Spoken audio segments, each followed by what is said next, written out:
Sudah waktunya nih nonton Sumsel Virtual Fest di YouTube-nya Tribun Sumsel dan Sri Pugu TV. Yuk, siapa ya bintang tamu kali ini? Coba saksikan langsung ya.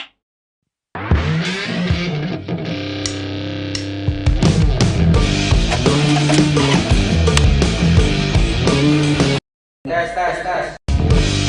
Oke, standby. 3, 2, 1.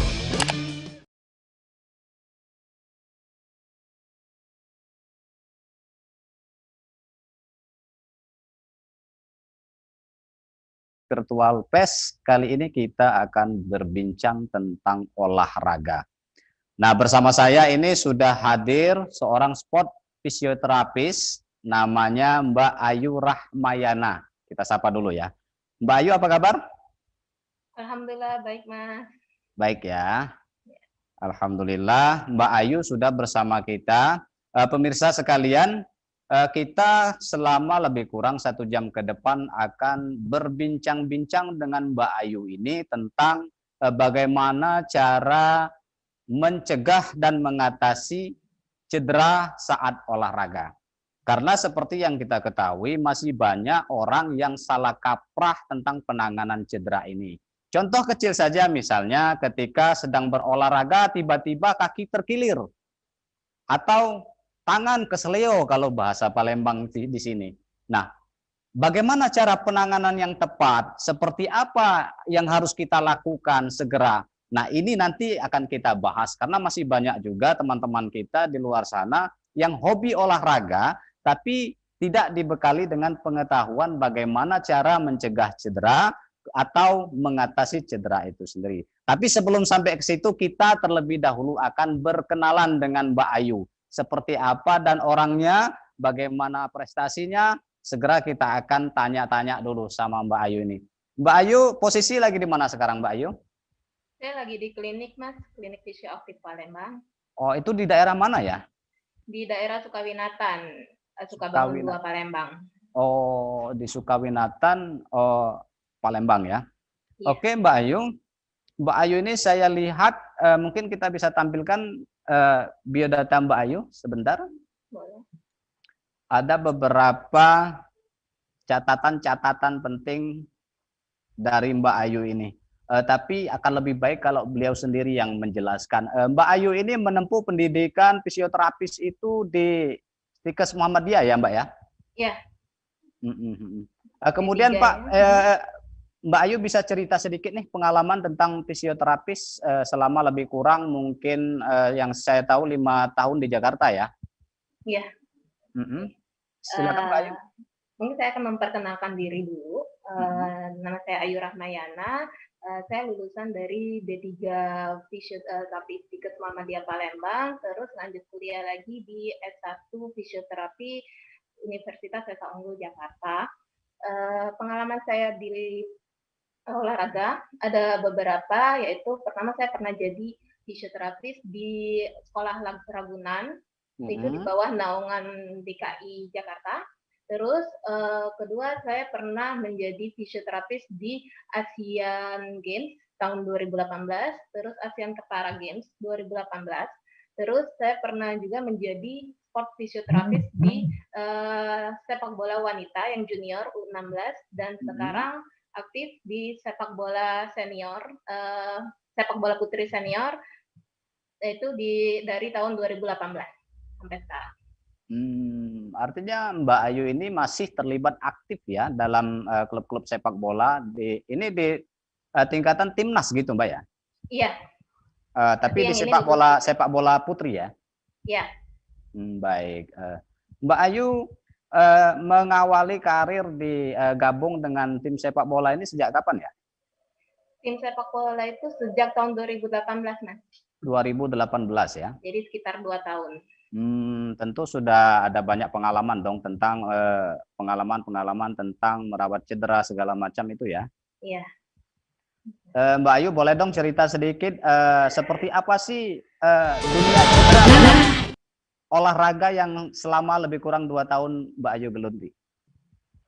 Oke, biasanya kita sebagai fisioterapis itu penanganannya bukan hanya dari cederanya, Mas. Jadi dari mereka sebelum masuk ke TC, namanya training camp, itu adalah sebelum masuk ke fase untuk memulai latihan pada event, itu kita akan melakukan namanya pemeriksaan awal atlet. Nah, itu dilakukan untuk melihat kondisi-kondisi kesehatan atlet, riwayat cederanya, dan evaluasi program apa yang bisa kita lakukan ketika selama mereka latihan. Terus kedua, peran fisioterapis yang kedua adalah pada saat mereka latihan. Jadi kita pendampingan atlet-atlet yang mengalami cedera, kita lakukan latihan terpisah dari pelatih. Terus pada saat pertandingan itu biasanya pendampingan bersama dokter tim. Kita yang menentukan apakah ini atlet bisa lanjut untuk bertanding atau stop. Oh gitu. Artinya keterlibatan fisioterapis itu mulai dari persiapan tim dalam bentuk pencegahan maupun penanganan gitu Mbak ya. Iya. Baik Mbak, kalau kita kembali ke tema kita ini, kita menangkap ada semacam salah kaprah nih tentang mengatasi cedera. Apakah Mbak Ayu sendiri sepakat dengan hal ini? Ya, saya sepakat karena memang ada beberapa kasus yang saya tangani dan saya temukan sendiri di klinik. Kondisinya sudah lumayan banyak banyak kerusakan di jaringannya gitu. Jadi emang sangat penting untuk penanganan awal yang benar. Baik Mbak Ayu. Sebelumnya saya ingin ingatkan kepada para pemirsa sekalian yang menyaksikan acara ini, meskipun kita nanti ngobrol santai dengan Mbak Ayu, teman-teman semua dimanapun berada bisa mengajukan pertanyaan baik melalui kolom chatnya YouTube Tribun Sumsel ataupun Sriwijaya Post. Nanti akan kita tanyakan langsung dengan Mbak Ayu seperti apa penjelasannya. Nah, sambil menunggu itu Mbak Ayu, saya ingin cerita sedikit tentang bagaimana perkembangan olahraga yang ada di Sumatera Selatan ini kan. Yang kita tahu bahwa tidak hanya klub profesional yang ada, kalau kita bicara misal katakanlah sepak bola ya, tidak hanya klub profesional yang dia sudah punya fisioterapis, dia sudah punya dokter tim, dia sudah punya fasilitas kesehatan-kesehatan, tapi banyak juga yang orang sekadar komunitas hobi olahraga, kemudian kumpul-kumpul untuk olahraga, main sepak bola, bulu tangkis, silat dan lain sebagainya. Nah itu ada potensi-potensi untuk cedera. Nah, mungkin bisa dikasih sedikit penjelasan dari Mbak Ayu sebetulnya apa sih yang harus dipersiapkan seseorang olahragawan itu agar terhindar dari cedera gitu. Oke, untuk orang-orang yang hobi di olahraga tapi tidak dengan target prestasi, biasanya cuma untuk sebagai lifestyle, mereka perlu melakukan beberapa tindakan untuk mencegah cedera. Jadi biasanya memang beberapa kondisi ototnya akan berbeda dengan kondisi atlet-atlet yang profesional kan, karena memang sudah tidak mereka bukan otot yang terbentuk secara maintenance gitu. Tapi mereka yang ini ada beberapa tips dari saya untuk agar tidak terjadi cedera. Misalnya mereka harus rajin nih melakukan stretching, terus olahraganya juga harus rutin, ditargetkan. Apabila mereka rutinnya 1 minggu sekali, itu akan berterus, jangan stop terus tiba-tiba lanjut kembali, maka kondisi tubuh tidak bisa menyesuaikan biasanya, makanya itu yang sering terjadi cedera. Baik. Ada satu hal penting ini yang terkait sekali dengan tema kita pada kesempatan hari ini Mbak Ayu, adalah tentang salah kaprah mengatasi cedera. Saya akan langsung saja ke titik poinnya. Ketika seseorang atlet ataupun baik profesional maupun yang amatiran, misal katakanlah kita sekadar cedera olahraga, ternyata benturan gitu. Terjadi benturan sehingga mengeluh sakit atau pembengkakan, sebetulnya langkah pertama yang harus dilakukan tuh seperti apa? Gitu Mbak Ayu. Jadi ketika benturan itu kan berarti terjadi kerusakan jaringan. Biasanya ada bengkak, panas, terus kemerah-merahan. Nah, berarti di situ terjadi pelebaran pembuluh darah. Sebaiknya seseorang yang ketika terkena benturan itu harus dikasih kompres es. Kompres es itu dilakukan selama 15 menit dengan tujuan untuk penyempitan pembuluh darah. Jadi aliran darah di situ akan tetap stabil gitu. Oh, berarti penanganan pertamanya tidak harus dipijit atau diapa-apakan gitu, Mbak Ayu ya? Jangan dulu Hmm. gitu, karena memang pada saat itu kondisi pembuluh darah lagi melebar gitu. Ketika kita lakukan pemijitan itu akan merusak jaringan sekitarnya. Makanya biasanya ada beberapa cedera yang akhirnya dia menjadi lama, yang biasanya fasenya bisa lebih cepat. Ketika awal cedera kita melakukan kesalahan, maka membutuhkan pemulihan yang lebih lama. Baik, kalau di klinik Mbak Ayu sendiri ada berapa, kita mau tanya sebetulnya orang yang cedera olahraga itu banyak nggak sih yang datang ke kliniknya Mbak Ayu? Lumayan, terutama pada cabur sepak bola sama futsal. Itu rata-rata mengeluh apa itu Mbak Ayu? Sesuai dengan kecaburannya, karena spesifiknya banyak di daerah bagian bawah, jadi cederanya itu bagian lutut atau ankle. Oke, sangat menarik ini tentang ankle ini Mbak Ayu. Ankle kan agak rentan ya, terutama bagi pemain sepak bola, utamanya karena ankle ini. Nah, menurut Mbak Ayu sendiri, seperti apa tingkat keparahan cedera ankle yang sejauh ini pernah Mbak Ayu tangani? Oke, ankle itu sebenarnya ada cedera yang namanya sprain ankle. Sprain ankle itu kerusakan pada ligamennya. Jadi seberapa jauh ligamennya itu tertarik, terulur, biasanya itu ditentukan dari tingkat keparahannya. Ada grade 1, biasanya cuma sekedar bengkak gitu. Terus grade 2 dia sudah lost pergerakannya. Terus yang grade 3 sampai benar-benar putus di ligamennya. Jadi tidak ada pergerakan dari ankle gitu. Jadi beberapa kasus yang saya temuin biasanya itu sudah kondisi kronik gitu. Jadi emang cedera ankle yang sudah banyak perubahan gerak. Jadi emang kita ngulang lagi dari awal, buat lagi program pemulihannya. Itu dia bisa kronik itu kenapa? Apakah salah penanganan atau terlambat melakukan perawatan atau bagaimana Mbak Ayu? Oke, banyak faktor ya bisa jadi kronik itu. Pertama, bisa dari salah penanganan. Terus kedua, cederanya dipaksakan gitu. Jadi ketika dia sudah cedera, yang awalnya cedera ringan, terus biasanya dianggap enteng nih, dianggap remeh, terus dia ikut lagi kecaburannya, tapi dia tidak bisa maksimal tampilannya, jadi kena lagi. Oh gitu, berarti belum sembuh total, sudah Belum dipaksakan lagi untuk beraktivitas atau main kembali ya? Iya. Baik, berkaitan dengan ankle tadi nih Mbak Ayu, kan banyak terjadi ini di sepak bola ya.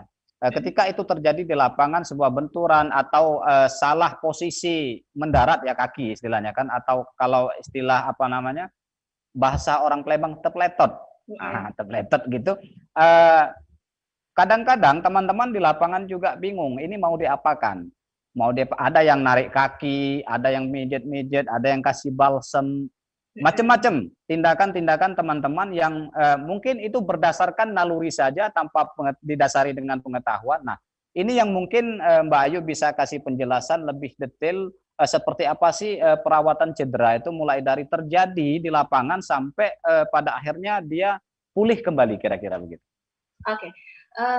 Misal ini terjadi di lapangan, biasanya kita berpacu dengan waktu untuk menentukan apakah ini atlet siap atau enggak. Biasanya kita menggunakan kloretil. Kloretil itu analgesik untuk yang bersifat sementara untuk menghilang rasa nyerinya. Nah, kita melakukan beberapa tes fungsional. Apabila dia bisa tampil lagi, silakan lanjut masuk ke lapangan. Tapi ketika kita temuin, kita lakukan pergerakan ankle ke arah dalam, luar, atas, bawah, dia tidak mampu, kita lihat posisinya. Jika memungkinkan itu, biasanya murni cuma ligamen, kita pinggirkan ke lapangan, terus lakukan kompres es, terus kita lakukan bandage. Bandage itu pembalutan pada ankle-nya dan tinggiin kakinya. Tapi kalau terjadinya misalnya pergeseran sampai bunyi tulangnya gitu. Nah, itu biasanya kita lakukan reposisi, ialah ditarik ditarik, yang biasa kita sering lihat itu kita lakukan reposisi, jadi posisi sendinya itu kembali ke asal, baru kita lakukan kompres es gitu. Oh gitu. Mm-mm. Dari penjelasan Mbak Ayu tadi saya ingin sedikit simpulkan bahwa ketika terjadi benturan memberi balsem itu tidak tepat Mbak Ayu ya. Iya, karena itu sifatnya hangat, sedangkan Harusnya es kita gitu harus ya. sangat menghindarin, iya, harusnya es. Apakah ini termasuk untuk benturan yang umum? Katakanlah kita tidak hanya bicara tentang olahraga, misalkan kejedot pintu atau tersandung batu misalkan. Ya, tetap apapun itu bentuk benturannya atau bentuk kerusakan jaringan, pertama kali itu kita pasti berikan es selama 15 menit. Lalu kapan penghangat itu diperlukan untuk proses penyembuhan, Mbak Ayu? Oke. Apakah memang tidak perlu? Penghangat itu diperlukan setelah fase akutnya lewat. Jadi fase akut itu biasanya 2-3 hari gitu. Jadi dia masuk ke subakut. Subakut itu pada kondisi-kondisi di mana ketika terjadi cedera, bagian otot atas itu akan mengalami kekakuan. Nah, itu baru boleh dikasih hangat gitu. Jadi untuk memperlancar aliran darah sekitarnya agar bisa balik lagi ke kondisi awal. Gitu. Baik, Dan di 3 hari ke depan itu boleh lakukan masas gitu, masas di bagian area yang di atasnya. Ya, yang ada teorinya gitu ya. Baik Mbak Ayu, kemudian karena kita sudah pelang bicara tentang ankle nih, kira-kira fase penyembuhan ini Mbak Ayu. Fase penyembuhan ankle itu yang umum kita dengar ada yang memakan waktu sekitar 2 minggu, 3 minggu, bahkan sampai 6 minggu, itu seperti apa penjelasannya ya? Tergantung dari tingkat keparahannya lagi. Ketika memang cedera ankle-nya dari awal dia penanganannya tepat, programnya juga terarah, terukur. Nah, itu biasanya proses penyembuhannya hanya memakan waktu 2 minggu gitu. Dan bahkan ada yang bisa sampai kalau dia cederanya berulang-ulang, yang sering jadi permasalahan itu adalah ketika dia cedera, terus dia bawa main lagi, terus pemulihan lagi, bawa main lagi, akhirnya itu memakan waktu yang lama. Gitu. Oh begitu. Baik, mungkin di kliniknya Mbak Ayu juga ada atlet-atlet profesional kita yang ikut semacam ikut fisioterapis di sana? Iya, ada beberapa. Ada ya. Itu kalau kita boleh tahu keluhannya apa Mbak Ayu ya? Kalau atlet-atlet profesionalnya kita biasanya dia cederanya untuk sepak bola ya, biasanya yang paling banyak itu biasanya cederanya di lutut. Lutut ya. Iya. Lalu dengan adanya banyak kasus-kasus tentang cedera lutut, kemudian ligamen atau juga ankle, mungkin ada hal yang perlu Mbak Ayu ingatkan untuk para olahragawan baik amatir maupun profesional sehingga itu tidak terjadi Mbak Ayu. Oke, yang perlu saya pesankan ke mereka adalah cedera itu bisa terjadi kapan aja. Jadi memang kita perlu persiapan yang matang dulu sebelum kita masuk ke latihan inti. Jadi emang sangat diperlukan untuk pemanasan dan cooling down.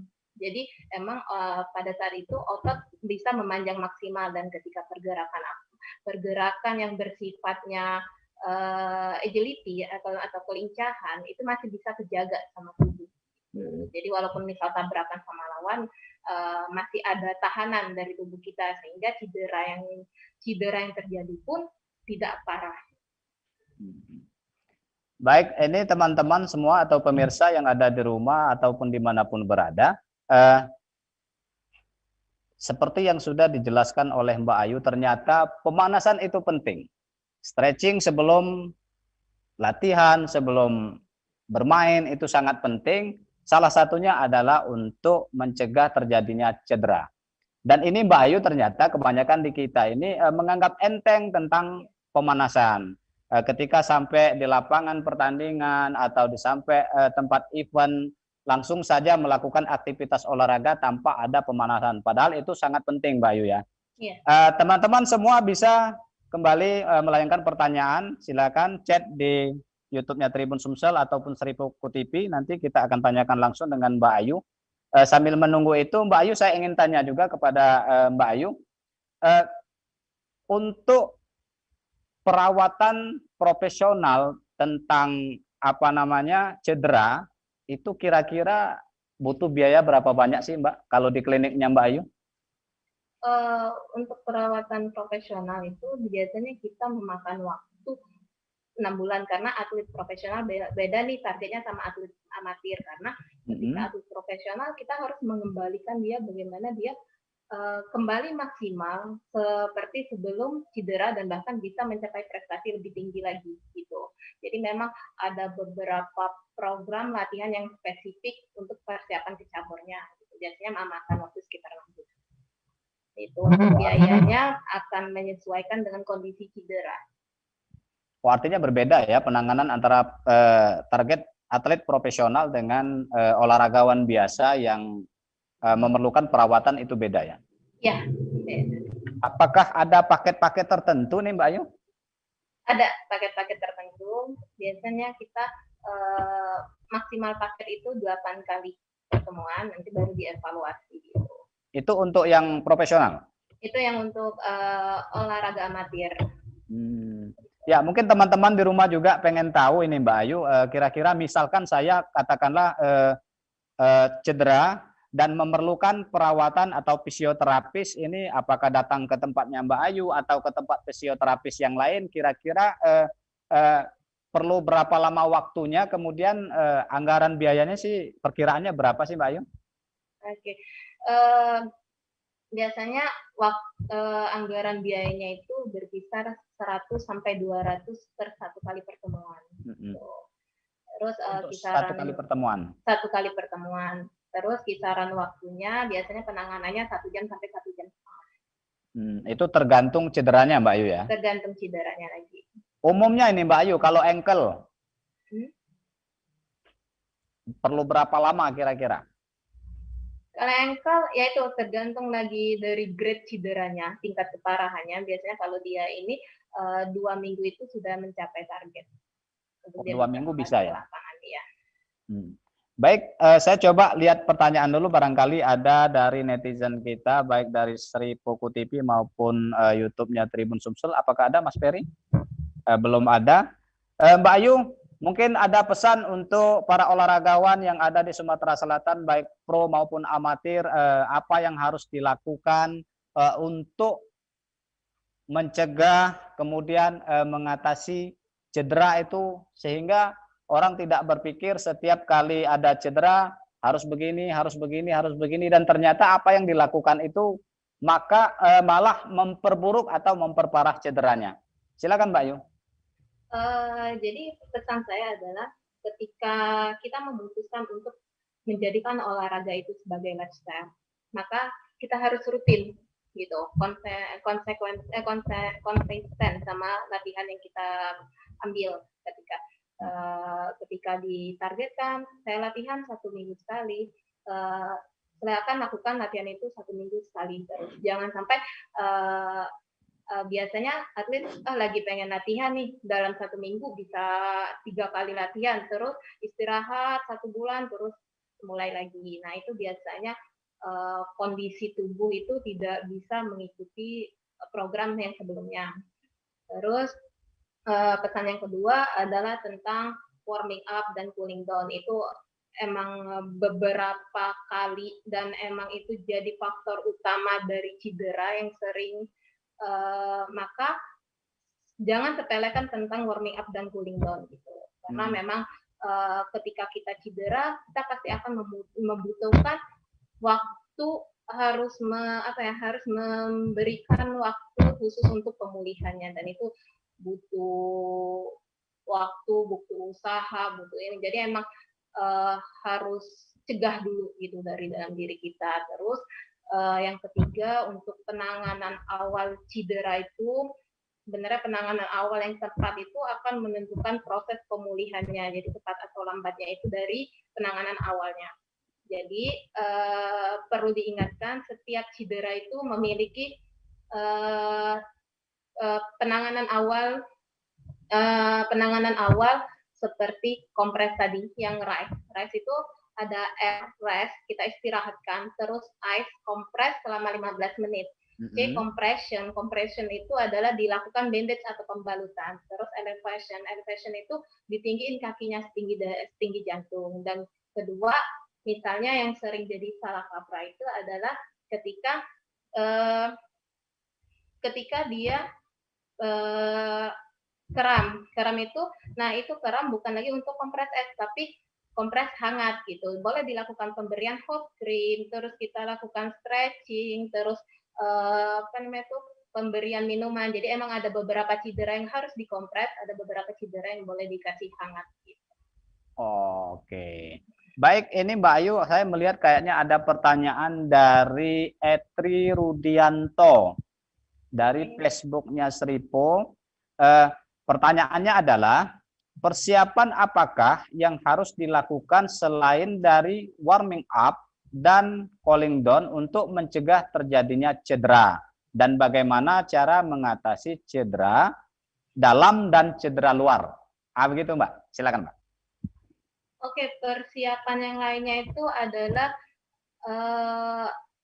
alat-alat yang biasa kita pakai, misalnya penggunaan sepatu yang tepat, terus kesediaan air minumnya kita, terus penggunaan alat-alat olahraga yang tepat, terus konsentrasinya kita ketika kita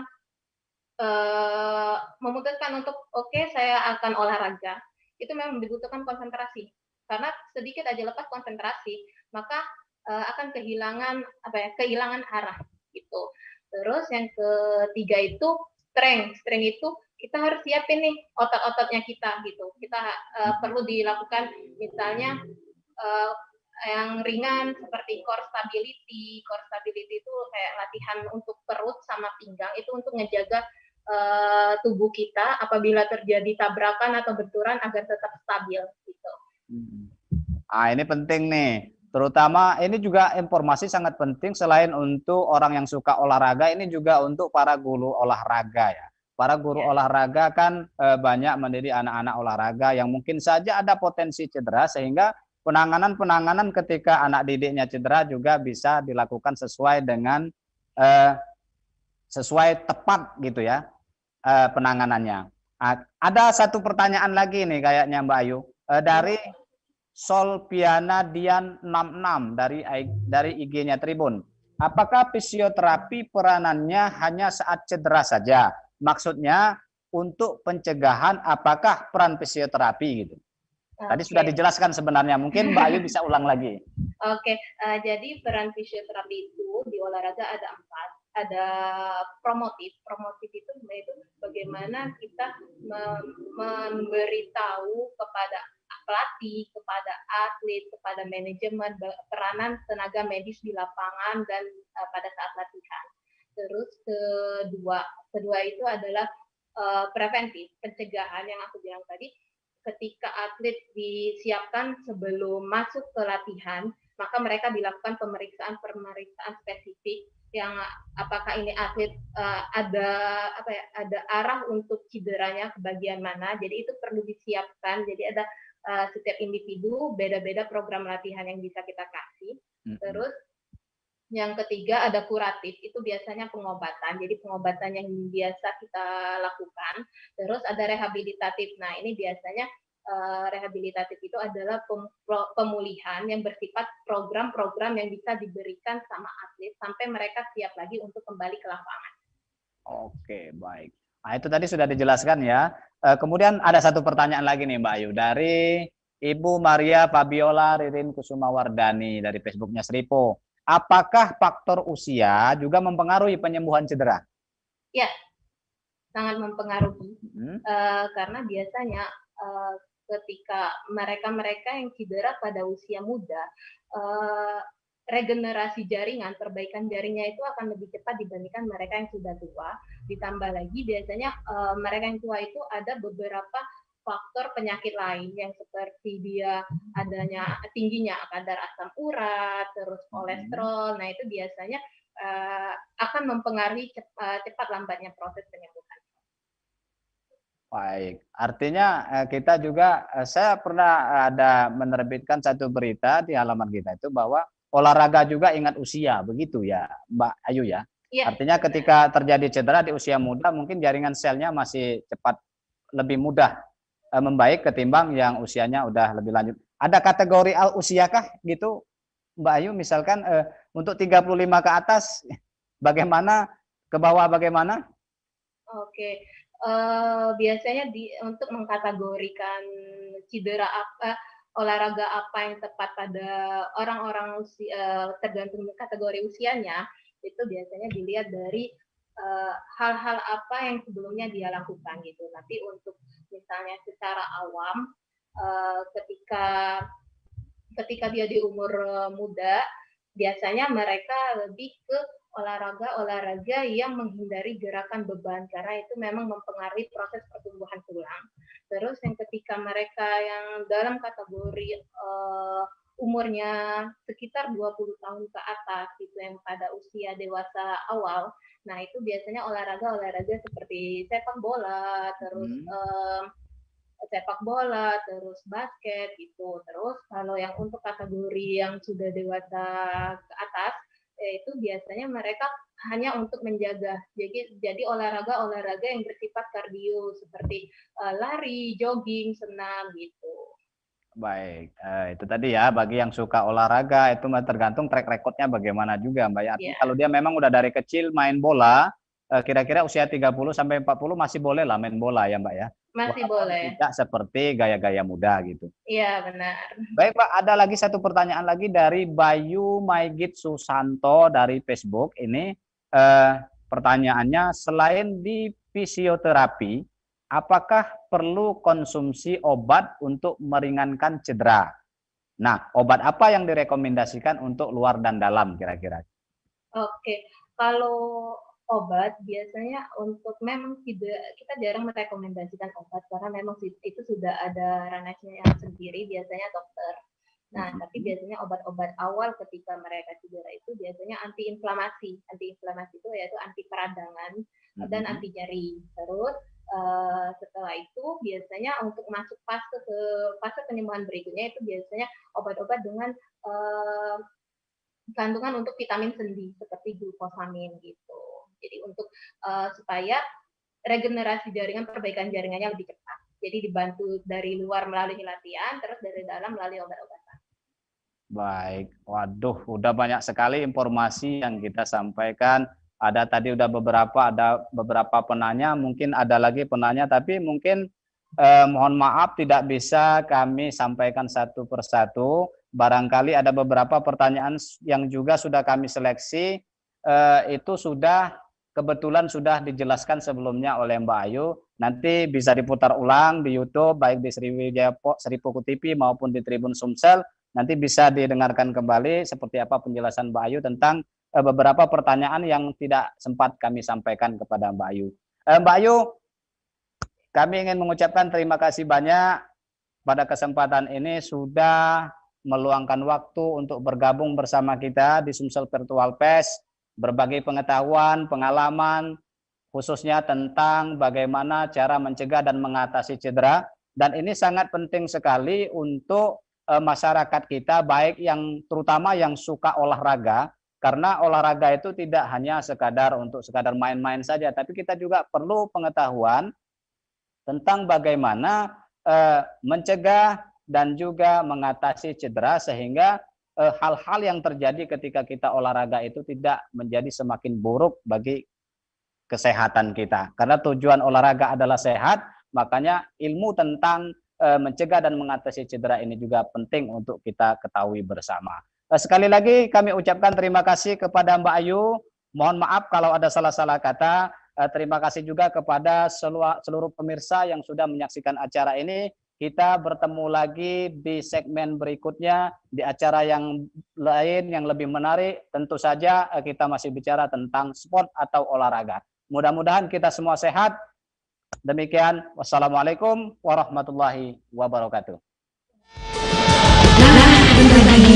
Proses live Sumsel Virtual Fest yang menghadirkan narasumber yang seru. Kita akan jumpa lagi besok. Ikuti terus acara ini, Sumsel Virtual Fest 2020 di YouTube-nya Sri Pupu TV dan Tribun Sumsel. Bye!